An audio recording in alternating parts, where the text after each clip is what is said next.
सच की आवाज, हर खबर सबसे तेज। ये है द हिंद 24 न्यूज, सच के साथ हर वक्त। नमस्कार, आप देख रहे हैं द हिंद 24 न्यूज और मैं हूं आपके साथ साक्षी निर्वाण। आइए नजर डालते हैं आज की कुछ खास खबरों की ओर। पूर्व सांसद एवं पूर्व विधायक कर्नल मानवेंद्र सिंह जसोल मंगलवार को पहली बार बीकानेर के ऐतिहासिक कोडमदेसर भैरव मंदिर पहुंचे।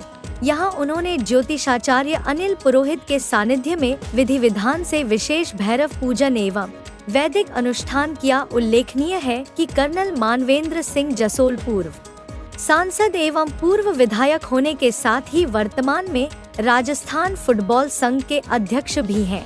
बीकानेर से राहुल मारवाह की रिपोर्ट।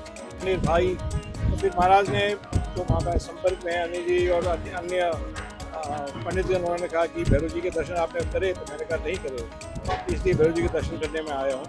आज इस रुद्राभिषेक की आयोजन करा हुआ। सर, राजस्थान के वासी हैं आप, प्रदेश में बहुत सी समस्याएं रहती हैं और प्रदेश की जनता के लिए क्या कामना करेंगे भैरव बाबा से? मेरा तो एक ही है कि हमारा वर्षा अच्छी हो, मौसम अच्छा हो, मैंने जमाना अच्छा हो, अपनी भाषा में जमाना अच्छा होना चाहिए। और इसमें केवल किसानों के लिए नहीं, लेकिन विशेषकर अपनी गायों के लिए, अपने पशुओं के लिए बहुत बड़ी समस्या है जल की। और इसलिए मैं चाहता हूँ कि वर्षा अच्छी हो और प्रदेश में खुशहाली हो। आपका राजनीतिक जीवन बहुत अनुभव बना रहा है और वर्तमान में बदलती राजनीति में इस तरीके से देखते हैं, पिछले दिनों आपको व्यक्तिगत जीवन में किस तरह सामना करना पड़ा, क्या कहना चाहिए? वो तो चुनौती तो करते रहते हैं, उसमें कुछ नहीं है। तो राजनीतिक जीवन में परिवर्तन तो होता ही रहता है, हर परिस्थितियों में परिवर्तन होता रहता है, ये प्रकृति का नियम है।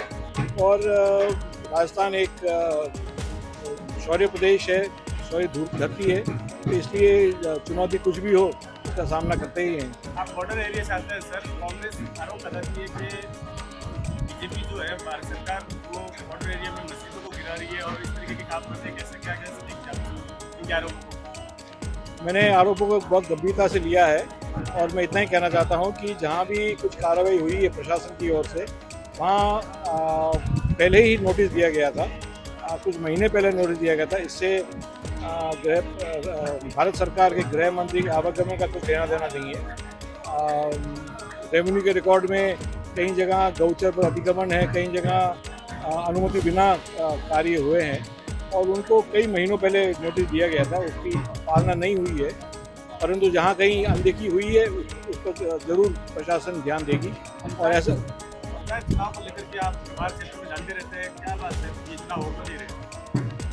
चुनाव कोई कोर्ट के कारण, कोई ओबीसी सूची के कारण नहीं हो रहे और सरकार चाहती है कि शीघ्र ही हो और उस पर कई बार बैठक भी हुई है। पर कोर्ट का निर्णय है, जब तक कोर्ट का ओबीसी सूची के हिसाब से सूची को लेकर जब तक निर्णय नहीं हो तब तक सरकार नामबंद है। पंचायत चुनाव को कैसे देखते हैं बीजेपी के लिए? हर चुनाव एक चुनौती है और हम चुनौती का सामना करना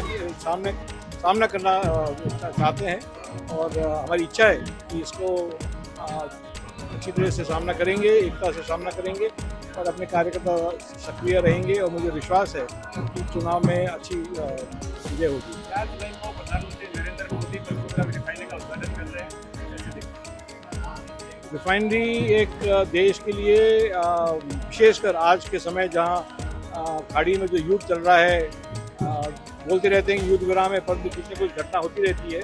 उसके कारण तेल और कच्चा तेल विशेषकर और एलपीजी की जो इंपोर्ट रहा है उसका वो बहुत प्रभावित हुआ। ग्राहकों को कुछ कठिनाई हुई, परंतु जिस प्रकार सरकार ने उसको संभाला और कुछ अप्रिय घटना नहीं होने दी, ये एक बहुत बड़ी उपलब्धि है सरकार की। आत्मनिर्भर राजस्थान के लिए बड़ा कदम। आत्मनिर्भर भारत के लिए राजस्थान का तो एक भाग है इसमें, परंतु पूरे भारत के लिए बहुत बड़ा कदम है, क्योंकि इससे अपने तेल से ज़्यादा मुझे चिंता एलपीजी की है, क्योंकि एलपीजी हर परिवार को प्रतिदिन की आवश्यकता पड़ती है, तो उसमें एक बहुत बड़ा योगदान रहेगा एलपीजी सप्लाई के साथ। देखते रहिए द हिंद 24 न्यूज।